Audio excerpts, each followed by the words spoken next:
How prepared and confident are you and Mr. Kejriwal? Our entire existence hinges upon the work that we are able to deliver. We call it Kaam Ki Rajniti. The people of Delhi today know that Aam Aadmi Party is irreplaceable. Arvind Kejriwal is irreplaceable. In Arvind Kejriwal, you have an honest, educated leader who has worked day and night to transform their lives. Up until 2014, we were hearing a lot about the Gujarat model, and now you have come up with the Delhi model. So, how do you compare the two models and two forms of governance?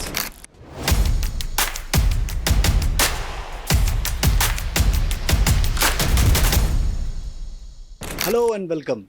In this edition of Times Network podcast, we are being joined by a very special guest, someone who dons several hats: an engineer from IIT Madras, a postgraduate from Columbia University, a policymaker, a politician, and much more. But why are we speaking to him today? Delhi Assembly elections are inching closer, and amid all this hullabaloo, a book highlighting the Delhi government development model has been released, whose author, Jasmine Shah, joins us. Thank you so much, sir, for your time. My pleasure. How prepared and confident are you and Mr. Kejriwal? See, the preparation for elections is not done in one day. And as far as the Aam Aadmi Party is concerned, and the case that I make in this book, and we keep talking about, is that our entire existence hinges upon the work that we are able to deliver.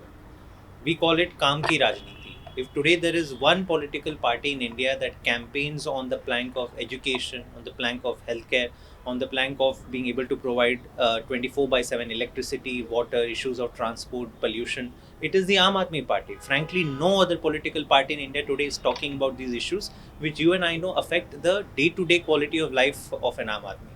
So the reason why we are prepared, the reason why we are confident is because we've actually worked on all these issues in a manner that no party has worked anywhere else in India in the last 70 years.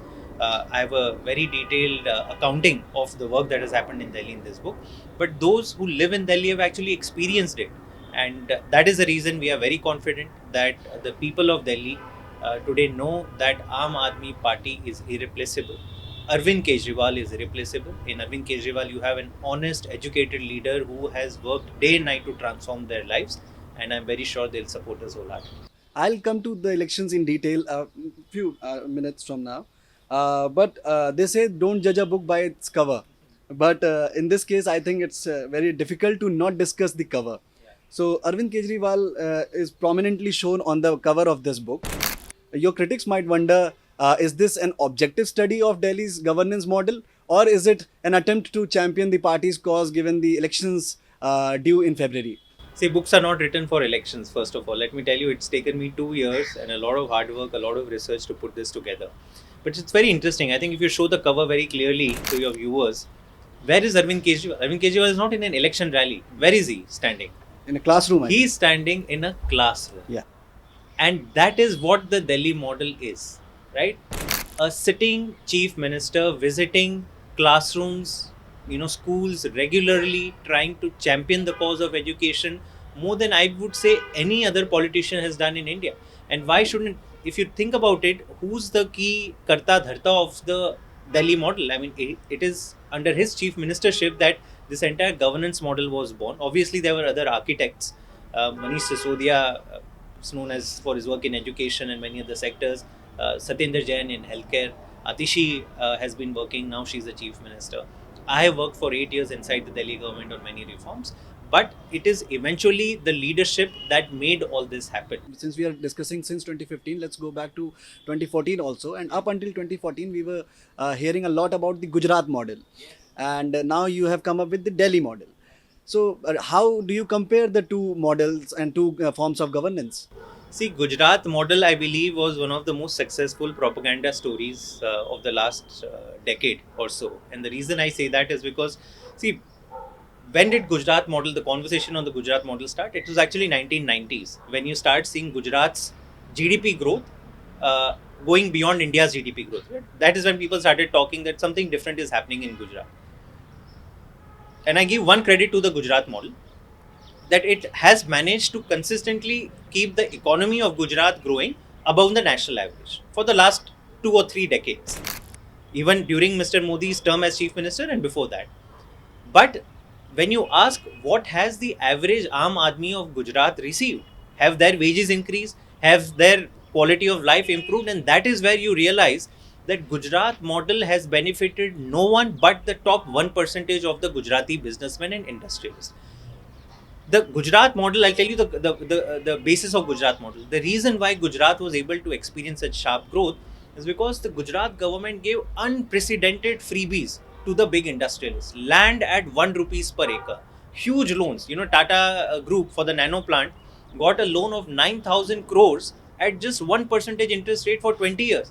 Now tell me, if an Aam Admi wants an education loan, a poor person wants an education loan for his children, will he get at 1% interest from the government? No, the Gujarat government doesn't. But for big industries, they will give huge cuts in sales tax and etc. Now, what happened as a result of this is that the government was left with no money to invest in health and education. Gujarat consistently has spent for the last 3 decades amongst the lowest share of its budget on health and education. And even in terms of the minimum wages, a minimum wage of Gujarat is at around 9,000 rupees today, which is amongst the lowest in India. Compare that with Delhi, it is 18,000. For the same work that you do in Gujarat and Delhi, you earn twice the income. So you mean putting money into the hands of common people rather than giving it to a few? Absolutely, absolutely. That is the This is what trickle down versus trickle up economics. So can you shed some light on that also? absolutely. So these are the, I think, if you step back, and one is to discuss specific policies, but governments approach these policy making with some ideologies in their mind, and I think that ideology needs to be discussed. The BJP, and especially under the leadership of Narendra Modi ji, previously as Chief Minister and PM, has believed in trickle down economics. And here the idea is that, okay, I want the economy to grow. And for that, what I'm going to do is I'm going to give a lot of loans and lot of incentives to the rich industrialists. Why? Because if I give money in their hands, they will set up new industries and hopefully more people will get employment. And slowly that prosperity will trickle down, drop by drop, it will reach over generations to the Aam Admi and the poor people. What has happened in the last 3 decades, and by the way, it's not just the BJP, even Congress under the UPA regime has followed trickle down policies. They have given huge loan, I mean, we have 15 lakh crores of loan waivers given to rich industrialists in the last 10 years itself.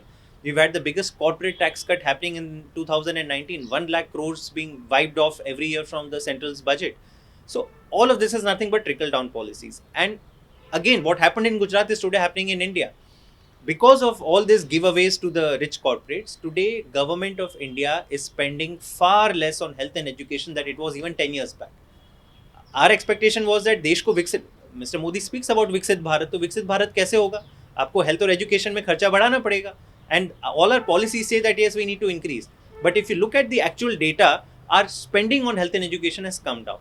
Now, in comparison, the trickle-up economics, which only the Aam Admi Party champions in India today, believes that we should not give any of these undue benefits and huge tax cuts to the in corporates and industries. You must create a level playing field. You must make sure that the government doesn't interfere and put raids and make it difficult for businesses to operate. Give them a free hand, but you don't need to shower state money on it. The government should do two things. First, invest in building human capital. Make sure that every child, every family, be it from poor or middle class, gets high quality services, gets high quality education, healthcare, so that they are able to prosper on themselves. Number two, give some kind of a transfer. Make sure, because there is inequality in the country. Second, there is very high inflation. So if a government runs a good, I would say, administration, you can save a lot of money, and you give some of these as benefits and free transfers in the pocket of the Aam Admi, like free electricity, free water, महिलाओं के लिए free bus rides. This money, when you put in the pocket of the middle class, will be spent on day-to-day living items. That's how the economy में demand वहीं से पैदा होती है, and that's our entire argument. And we've seen that in Delhi. Delhi's economy, our budget has increased by 2.5 times. After giving all these benefits, our budgets have increased 2.5 times in the last 10 years, which has never happened in the history. But that also raises the question of freebies. The opposition has often targeted your party for offering these freebies and affecting the fiscal health of Delhi's economy. How do you respond to that?